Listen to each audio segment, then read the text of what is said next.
आम्हाला अक्षरशः शिकवले. आम्हाला थोडं थोडं लिहायला येऊ लागलं. आता आम्हाला नीट लिहायला येते व कविता, संवाद, कथा, पत्रलेखन, ग्रामकपट व इतर लेखन शिकवले. मग आमचा चौथा बाल साहित्य संमेलन आला. मी तेव्हा 5वीत होते. मी संमेलनात 1, 2, 3 ही कविता घेतली होती. मी कधीच स्टेजवर गेले नव्हते म्हणून मला स्टेजवर जायची भीती वाटत होती. मी 6वीत आले तेव्हा मी 5वा बाल साहित्य संमेलन पाहिला. त्या संमेलनात मी आकाशी कविता घेतली होती. त्या वर्षीही मला स्टेजवर जायला भीती वाटत होती. आता मी 7वीत आहे. मी 7वीत आहे. मी 6वीत असताना मॅडमने आम्हाला छत्री आणि पाऊस हा संवाद लिहायला लावला होता. संवाद माझा यावर्षी प्रकाशित झाला आहे व प्रतीक्षा सूर्यवंशी यांचा ज्योतिबा फुले यांच्यावर लिहिलेला पत्र प्रकाशित झाला आहे. यावर्षी मी 7वीत आहे. यावर्षीचा 6वा बाल साहित्य संमेलन आहे. यावर्षी मी आंबेडकर ही कविता घेतली आहे. मी माझी दुसरी लॉकडाऊन मध्ये पडली. मला दुसरीमध्ये नीट वाचता सुद्धा येत नव्हतं. चौथीमध्ये सुद्धा चांगलं वाचता येत नव्हतं. मग मला बाल साहित्य संमेलन म्हणजे झाडं दिसतात, तुम्ही वेल दिसतात की नाही, पण त्यातलं जे तुमच्या मनातले विचार आहेत ते तुम्ही लेखणीच्या माध्यमातून जे तुम्ही वही पुस्तकावर लिहिता, वाचता, त्याच्या माध्यमातूनच ही साहित्याची निर्मिती होते असं मला या ठिकाणी आवर्जून वाटतं. आणि ज्या ज्या ठिकाणी असे उपक्रम गेल्या काळामध्ये शिक्षण अधिकारी म्हणून एकटे गेलो होत्या, बैठक आहेत दुपारी बैठक आहे, त्या जर आल्या असतील तर हा उपक्रम संपूर्ण जिल्ह्यामध्ये जर राबला गेला त्याचा आनंद या बाल संमेलनाच्या या मला दुसरा कोणताही नाही.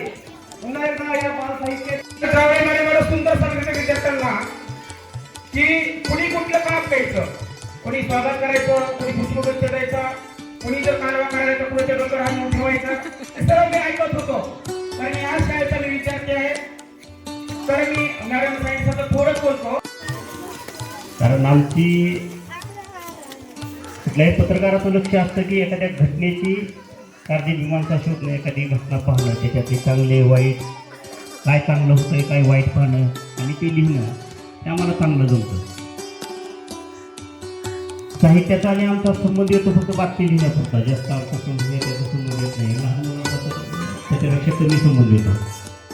आमचं शिक्षण झालं सर 1ली ते 7वीपर्यंत या शाळेच्या साहित्य संमेलनाच्या कार्यक्रमामध्ये व्यासपीठावर बसण्याचा भाग मिळतो. आणि ती ज्या शिक्षकांनी आम्हाला शिकवलं त्या शिक्षकांच्या उपस्थितीमध्ये सावंत मॅडम आहेत, त्यांच्या मार्गदर्शनाखाली आमचं शिक्षण झालं 7वीपर्यंत. या शाळेचे मुख्याध्यापक सन्माननीय सूर्यकांत काळे सर आत्ताच आपल्या या संमेलनाला व्यासपीठावर विचारमंचावर उपस्थित असलेले आणि त्यांनी या बालकांना मार्गदर्शन केलेलं आहे हे सन्माननीय सतीजी काळे चेअरमन, सन्माननीय खंडू आवटे जे या शालेय व्यवस्थापन समितीचे अध्यक्ष आहेत. कविता केली, कविता वाचायला कवी संमेलनात गेली, असंच कवी संमेलन आपल्यासाठी. सोनूनं एक कविता केली, कविता वाचायला कवी संमेलनात गेली, कविता आवडली, आला तिचा नंबर, कविता आवडली, आला तिचा नंबर, बक्षीस मिळाले तिला ₹100. आता ₹100 काय करायचं बघा. सोनूनं 100 रुपयाची पुस्तके घेतली 10, सोनूनं 100 रुपयाची पुस्तके घेतली 10, सोनूला वाचनाची आवड किती आहे पण.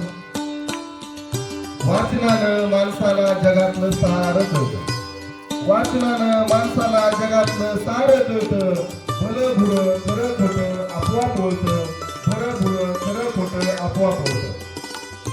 खाऊसाठी दिलेल्या पैशांची पुस्तके घ्यावी, तुम्ही पण घेतात. खाऊसाठी दिलेल्या पैशांची पुस्तके घ्यावी, ज्ञानाची पातळी उंच उंच न्यावी, ज्ञानाची पातळी उंच उंच न्यावी. शेवटचं कडवं खूप महत्वाचं आहे बघा सर्वांसाठी. सोनू सारखं घरात ग्रंथालय असावं, सोनू सारखं घरात ग्रंथालय असावं, पुस्तकातील पोरकं कुणाचं घर असावं, पुस्तकातील पोरकं कुणाचं घर असावं.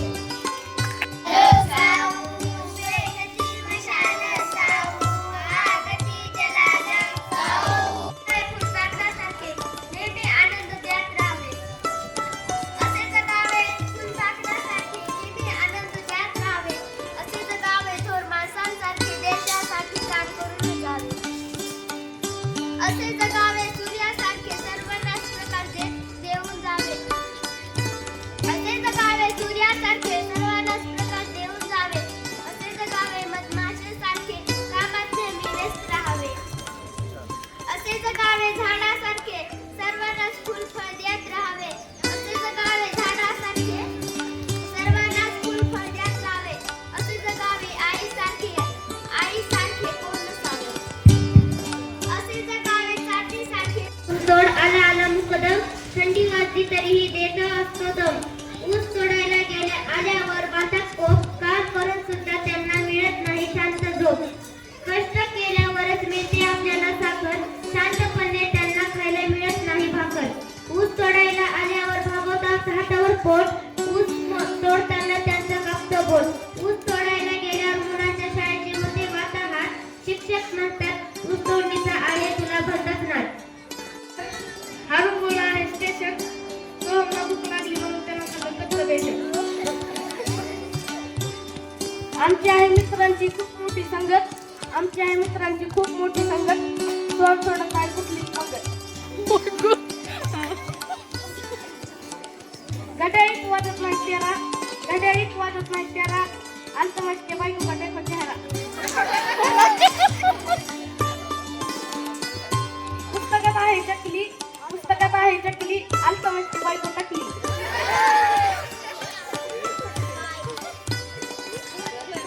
सोहमचा विषय लय हार्ड आहे. त्याचं नुसतं भात खायचं कारण आहे. निसर्गात गाणं निघालंय मराठा मोळी. सोहमला आवडते पुरणपोळी. माणसं आहेत साधी गोळी. अल्पमसने खाली गुलाबची गोळी. माणसाला म्हणतात मॅन. माणसाला म्हणतात मॅन. सगळे आहेत माझे फॅन. छान. सारख्याच असतात पाणीपुरीवर भाषा. माझी मराठी खूपच सुंदर. तिच्यावरची सुंदर माझी भाषा. माझी मराठी भाषा त्यातच माझी कविता. माझी मराठी भाषा हसली त्यातच माझी संस्कृती सजली. छान.